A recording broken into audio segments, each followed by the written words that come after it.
Hi అండి, welcome to our channel. నాన్న హర్విల్లు. అందరూ బాగున్నారా అండి? నేను బాగున్నాను. అందరూ బాగుండాలని శ్రీమన్నారాయణని కోరుకుంటున్నాను.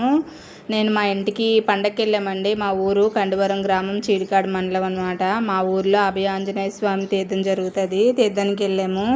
చాలా రోజులు అయిందండి నేనైతే చూసి వీటిని. చిలకలండి, మాకైతే పెళ్ళిళ్ళలో బాగా పెట్టేవారు. ఇప్పుడైతే మా సైడ్ ఇంకా ఇప్పటికీ కూడా పెడతారండి పెళ్ళిళ్ళలో. ఇవి ఇప్పుడు చిన్న సైజు చిలకలు వచ్చాయి కానీ ఇంత సైజు చిలకలు ఎక్కడా నేను చూడలేదండి. మేమున్న సైడ్ అయితే అసలు చూడలేదు.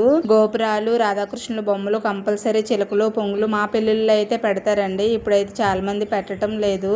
అందుకోసమని నేనైతే తెచ్చుకున్నాను. 3 చిలకలు 100 రూపాయలు అండి. ఇప్పుడైతే చిన్న సైజ్ చేస్తున్నారు కానీ ఇంత సైజ్ చేయలేదు. ఒకప్పుడు అయితే అండి సన్ సైడ్ల మీద పెట్టుకొని పండగకి వెళ్ళేటప్పుడు తెచ్చుకొని చూసుకునేవారం, పలానా పండగకి వెళ్ళి తెచ్చుకున్నామని. చాలా చాలా బాగుంటాయండి చిలకలు, తినడానికి కూడా బాగుంటాయి ఇవి. ఈ వీడియో నచ్చినట్టయితే ప్లీజ్ లైక్, షేర్, సబ్స్క్రైబ్ చేయండి. నాన్న హర్విల్. జై శ్రీమన్నారాయణ.